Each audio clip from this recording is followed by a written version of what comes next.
Yeah, ఇదంతా వాస్తవమే. ఓ రాజకీయ పార్టీ పెట్టిన తర్వాత అది ఎదగాలని ప్రయత్నం చేస్తుంది, ఎదగాలి కూడా కదా. ఆ ఆలోచన ఉంటేనే మనం ముందుకెళ్ళగలుగుతాం. ఇవాళ పవన్ కళ్యాణ్ గారు ఆలోచన చేస్తున్నారు. మీరు అన్నట్టుగా ప్రాంతీయ పార్టీ, మీరు ఉప ప్రాంతీయ అన్నారు, సరే ఏదన్నా కానివ్వండి.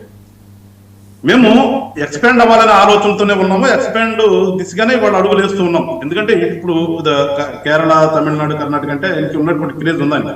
యాజ్ ఏ సినీ స్టార్ గా కానీ, వాళ్ళ బ్రదర్ చిరంజీవి గారి వల్ల కానీ ఏదన్నా కానీ ఆయన కొంతకాలం ఉండటం కానీ కొంత క్రేజ్ ఉంది. కాబట్టి మేము ఇక్కడి నుంచి స్టార్ట్ అయ్యి ఖచ్చితంగా ఉత్తరాదికి వెళ్ళే ప్రయత్నం 100% చేస్తాం. ఎందుకంటే మేబీ మన ప్రయత్నం ఎప్పుడు కూడా ప్రయత్నం అనేది ఉండాలి. సక్సెస్ అన్సక్సెస్ అనేది తర్వాత విషయం. అసలు ప్రయత్నం చేయకుండా కూర్చొని అవ్వలేదంటే అవ్వదు కదా. సో మేమైతే రాజకీయ పార్టీగా వెళ్ళాలని ఒక ఆలోచనతో ఉన్నాం. మేము కూడా ఖచ్చితంగా ఆ దిశగా వెళ్తాము. కొంత ఆదరణ వస్తుందని కూడా నేను అనుకున్నాను. ఎందుకంటే ఇవాళ అయచితమో ఆలోచితమో కానీ ఏదన్నా కానీ పవన్ కళ్యాణ్ గారికి సెంట్రల్ గవర్నమెంట్ లో కూడా, ఐ మీన్ నార్త్ వైపు కూడా ఒక క్రేజ్, ఒక పొలిటీషియన్, ఒక పార్టీకి అధినేత అనేది గుర్తింపు వచ్చేసింది ఆల్రెడీ. ఎందుకంటే మహారాష్ట్ర ఎన్నికలకు వెళ్ళాడు, తర్వాత అంతకుముందు అటు పక్కన ఏదో వేరే స్టేట్ లోకి వెళ్ళాడు, వచ్చాడు. అక్కడ జనం కూడా చూసాం. మా నాయకుడు వెళ్ళినప్పుడు జనం కూడా ఏ రకంగా వస్తారు అంటే ఆదరణ ఉందనేది కొంతవరకు మనకేమైంది, రూఢి అయింది.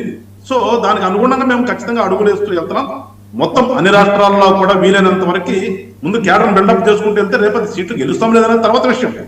ఇక్కడైతే ఎట్లా కూటమిలో ఉన్నామో అది అక్కడ కూడా పనికొస్తుందేమో. అక్కడ ఇదే రకంగా అక్కడ కూడా కొన్ని సీట్లు వచ్చే అవకాశం ఉంటుంది.